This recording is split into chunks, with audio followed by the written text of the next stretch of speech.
આપ સર્વોને હેતપૂર્વક જય શ્રી સ્વામિનારાયણ। આજની સત્સંગ કથા વાર્તા નિજ મંદિર સાવરકુંડલા। પવિત્ર માઘ માસ વિશેષ। આજે આપણે સત્સંગ કથા વાર્તા અંતર્ગત શ્રી વેદરસ કથા સાંભળશું। શ્રી હરિની કાળરૂપ શક્તિએ કરીને થતો પ્રલય નાશ। હે પરમહંસો, આ આવરદા મહાચંચળ છે અને મૃત્યુ તે અતિ સાવધાન છે ને તે પોતાનું ધાર્યું જ કરે છે। માટે હે પરમહંસો, જેટલા ભોગ છે તે સર્વે રોગ છે અને જેને સંપદા જાણે છે તે સર્વે આપદા રૂપ છે। જેને સત્ય જાણે છે તે સર્વે અસત્ય રૂપ છે। જે સ્ત્રી પુત્રાદિકને પોતાના મિત્ર જાણે છે તે સર્વે એને બંધનના કારણ છે। એની જે ઇન્દ્રિયો છે તે જ મહાશત્રુ રૂપ છે ને તૃષ્ણા તે ઝાંઝવાના પાણી જેવી છે।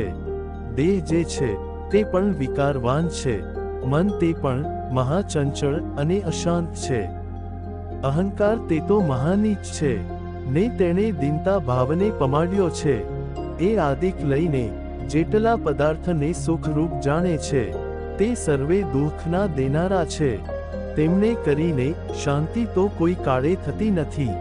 જોકે તે દેખાવમાં સુંદર લાગે તો પણ સુખકાની નથી ને એ પદાર્થ સ્થિર પણ નથી રહેતા। જેમ સમુદ્રને વિશે નાના પ્રકારના તરંગ ભાસે છે તે સર્વે વળવા નળ અગ્નિ એ કરીને નાશ થાય છે, તેમ એ પદાર્થો પણ સર્વે નાશ પામે છે। હે પરમહંસો, મોટા સમૂહ નજરે આવે છે તે અને મેરુ આદિક મોટા પદાર્થ પણ નાશ પામશે। અને મોટા મોટા દૈત્ય, દેવતા, સિદ્ધ ને ગંધર્વ તે સર્વે નાશ થઈ ગયા। તેમની નામ સંજ્ઞા પણ ન રહી। તે સર્વે કેવા હતા તો અનિમાદિક અષ્ટ સિદ્ધિઓ તેમના ઐશ્વર્યે યુક્ત હતા। એવાનો પણ નાશ થઈ ગયો તો બીજાની તો શી વાર્તા। અને પૃથ્વી, જળ, તેજ, વાયુ, આકાશ એ સર્વેનો કાળે કરીને નાશ થઈ જાય છે। તો એને વિશે રહેવાવાળા જે દેવતાને મનુષ્યાદિકનો નાશ થઈ જાય એમાં તે શું આશ્ચર્ય છે। અને જમદૂતે સહિત ધર્મરાજા ને યક્ષે સહિત કુબેર ને સેવકે સહિત વરુણ એ સર્વે મોટા મોટા તેજવાળા છે તો પણ નાશ થઈ જાય છે તો બીજા જીવોનો શો આશરો છે।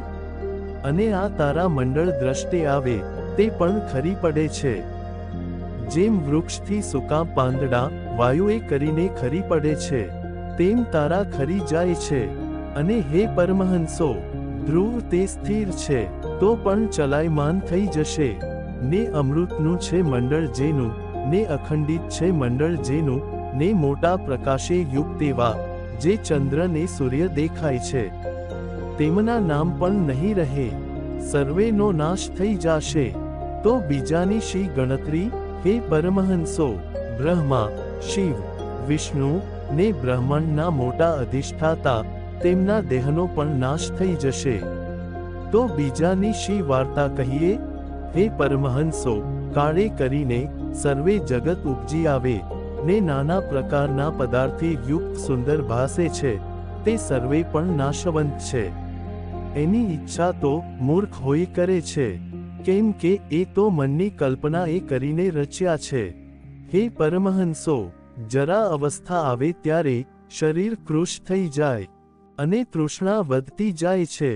જેમ વર્ષા ઋતુને વિશે નદી વધતી જાય છે તેમ જરા અવસ્થાને વિશે તૃષ્ણા વધતી જાય છે। હે પરમહંસો, મોહરૂપી એક વૃક્ષ છે, તેની ચારે પાસે સ્ત્રી રૂપ વેલીઓ છે, તે ઝેરે કરીને પૂર્ણ છે। તેને વિશે ચિત્તરૂપી ભમરા આવીને વસે છે, તે તેને સ્પર્શે કરીને નાશ થાય છે। જેમ મોરનું પીંછું પવને કરીને હાલતું રહે છે તેમ અજ્ઞાનીનું ચિત્ત સદા ચંચળ રહે છે। હે પરમહંસો, એવા જે મનુષ્ય છે તે પશુ જેવા છે। જેમ પશુ દિવસે વનમાં જાય, આહાર કરે ને ચાલતા ફરે ને રાત્રિને વિશે ઘેર આવે છે તેમ મૂર્ખ મનુષ્ય પણ દિવસે નીકળી જાય ને વહેવારાદિક કરે અને રાત્રિને વિશે ઘરમાં આવીને રહે પણ પરમાર્થ કાની સિદ્ધ થતો નથી. હે પરમહંસો, જે જ્ઞાનવાન પુરુષ છે તેમને વિષય ભોગની ઈચ્છા રહેતી નથી. શા માટે? જે આત્માના પ્રકાશે કરીને વિષયને મિથ્યા જાણે છે.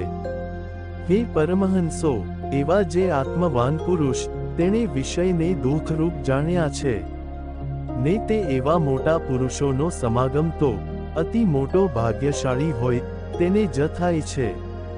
એવા વિરક્ત આત્મનિષ્ઠ પુરુષ દુર્લભ છે, જેને સંસારની કામના કાની રહેતી નથી અને સર્વદા બ્રહ્મનિષ્ઠ થકા શોભે છે.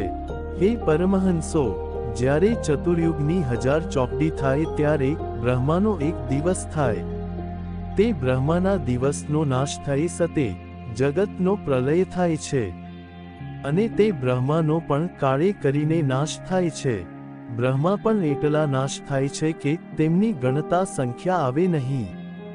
તો પ્રાકૃત મનુષ્યનો નાશ થાય તેમાં શું આશ્ચર્ય છે?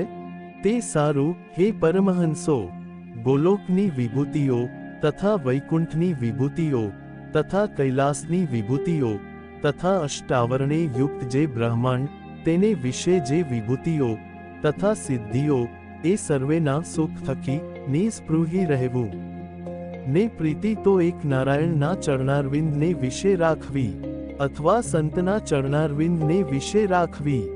ખંડ ખંડને વિશે જે મૂર્તિઓ છે તથા ધામોને વિશે જે મૂર્તિઓ છે તેને વિશેથી નિસ્પૃહી ન રહેવું. વિભૂતિઓને વિશેથી નિસ્પૃહી થાવું. શા સારું? જે નાશવંત છે ને હવે તે કહીએ છીએ જે કાળની ગણના એ કરીને મનુષ્યની આવરદા તથા દેવની આવરદા તથા વિરાટની આવરદા છે ને પરમાણુ રૂપ જે આદિકાળ અને પરમ મહારૂપ જે વિરાટનો અંત તે બે કાળની ગણના એ કરીને છે. જે કાળની ગતિ એ અવ્યાકૃત પુરુષને વિશે નિમિષ વર્તે છે ને વિરાટને વિશે શીઘ્ર વર્તે છે. કાં જે અવ્યાકૃત પુરુષના મટકા એ કરીને જે કાળ વ્યતીત થયો તેટલે જ કાળે કરીને વિરાટનો નાશ કહ્યો છે ને વિરાટને એક દિવસે કરીને ત્રિલોકીનો નાશ થાય છે. તે વિરાટના દિનનું પ્રમાણ કહીએ છીએ જે 4 યુગની ચોકડીનું જે 1000પણું તે સમગ્ર મળીને બ્રહ્માનો એક દિવસ છે. હે પરમહંસો, તે બ્રહ્માના દિવસને વિશે 14 મનુ અનુક્રમે થાય છે અને તે દિવસને અંતે 4 યુગની 1000 પ્રમાણે રાત્રિ કહી છે. તે રાત્રિ પ્રલય રૂપ છે. જે રાત્રિને વિશે ભૂર, ભુવર, સ્વર એ 3 લોક જે તે પ્રલયને અર્થે નિશ્ચય કલ્પાય છે એને નિમિત્ત પ્રલય જે તે કહ્યો છે. જે નિમિત્તિક પ્રલયને વિશે વિશ્વના સર્જનાર એવા જે નારાયણ તે વિશ્વને પોતાને વિશે લીન કરીને શેષજીનું છે આસન જેને એવા થકા સુવે છે. આત્મભૂ જે બ્રહ્મા તે નારાયણ ભેળા સુવે છે. પરમેષ્ટિ એવા જે બ્રહ્મા તેમની દ્વિપરાર્ધ જે આવરદા તે ગયે સતે પંચ તન્માત્રા મહતત્વ ને અહંકાર એ 7 પ્રકૃતિ જે નિશ્ચય પ્રલયને અર્થે કલ્પાય છે. હે પરમહંસો, એ પ્રાકૃત પ્રલય કહેવાય છે. જે લયને વિશે મહાદિક કાર્યનો સમૂહ અને અન્નકોશ જે તે કાળ તેને નાશ પમાડ્યો છે તે પ્રકૃતિને વિશે લય થઈ જાય છે. તે લયની રીતે કહીએ છીએ. હે પરમહંસો, 100 વર્ષ પર્યંત પૃથ્વીને વિશે પર્જન્ય જે મેઘ તે વરસતો નથી. તે પછી અન્ન રહી તેવું જે પૃથ્વીનું તલ તેને વિશે ક્ષુધાઈ કરીને પીડાણી ને માનહો માહી ભક્ષ કરતી સતી કાળે કરીને ઉપદ્રવ પામી એવી જે પ્રજા તે ધીરે ધીરે ક્ષયને પામે છે. અને પ્રલય કાળ સંબંધી જે સૂર્ય તે મહાતીખા એવા જે પોતાના કિરણો તેણે કરીને સમુદ્ર સંબંધી રસ તથા દેહ સંબંધી રસ તથા પૃથ્વી સંબંધી રસ તે સર્વે રસને પી જાય છે. તે પછી સંકર્ષણના મુખ થકી ઉપન્યો એવો જે સામવર્તક નામે અગ્નિ તે વાયુને વેગે કરીને વધતો થકો શૂન્ય એવા જે પાતાળાદિક લોક તેને બાળે છે. ઉપર સૂર્યને હેઠે અગ્નિ તેની જ્વાળાએ કરીને ચારે કોરે બળતું એવું જે અન્ન તે બળ્યો એવો જે છણનો પિંડો તેની પેઠે ભાસે છે. તે વાર પછી કાનિક અધિક વસ્તુ નાશ પર્યંત પર એ તો જે પ્રલય તે સંબંધી પ્રચંડ વાયુ તે વાય છે. અને રજે અવરાણો એવો આકાશ ધૂમ્ર થાય છે. તે વાર પછી હે પરમહંસો ચિત્ર વિચિત્ર વર્ણવાળો એવો નાના પ્રકારનો મેઘનો સમૂહ તે 100 વર્ષ પર્યંત વરસે છે ને તીખી ગર્જનાએ કરીને શબ્દ કરે છે. તે વાર પછી બ્રહ્માંડના મધ્યને વિશે રહ્યું એવું જે વિશ્વ તે જળે કરીને બુડે છે. પછી પૃથ્વીનો જે ગંધ ગુણ તેને જળ તે ગળી જાય છે ને તે ગંધ ગુણે ગળેલી જે પૃથ્વી તે અભાવને અર્થે કલ્પાય છે. જળનો જે રસમય ગુણ તેને તેજ ગળી જાય છે અને રસે રહિત જે જળ તે લય પામી જાય છે. તેજનો જે રૂપ ગુણ તેને વાયુ ગળી જાય છે. તે વારે રૂપે રહિત જે તેજ તે વાયુને વિશે લીન થઈ જાય છે. વાયુનો સ્પર્શ ગુણ તેને આકાશ ગળી જાય છે.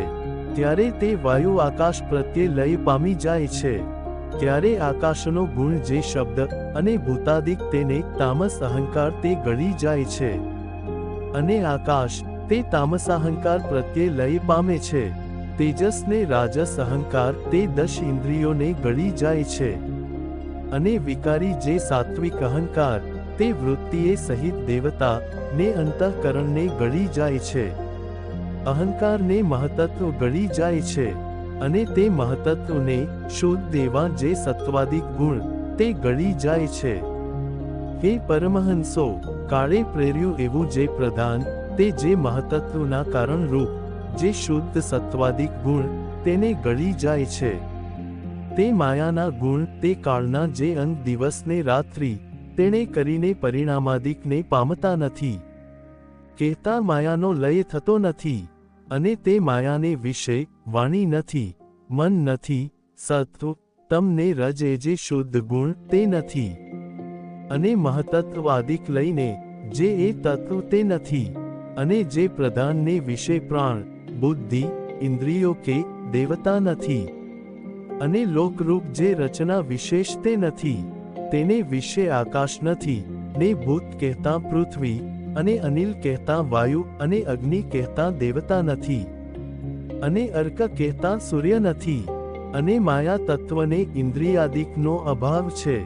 તે માટે અતિશય સુષુપ્તિવત અને સ્વપ્નવત છે અને વિચારમાં આવતું નથી અને અકર્ય છે એવું જે પ્રધાન તેને મોટા સંત જે તે મૂળભૂત પદ માને છે કહેતા જગતના કારણ રૂપ માને છે. હે પરમહંસો અવ્યક્ત જે પુરુષને માયા તેની શક્તિઓ જે શુદ્ધ સત્વાદિક તે કાળે કરીને ઉપદ્રવને પામીને પરવશ થકી જે વારે માયાને વિશે લીન થઈ જાય છે તેને પ્રાકૃત પ્રલય કહ્યો છે.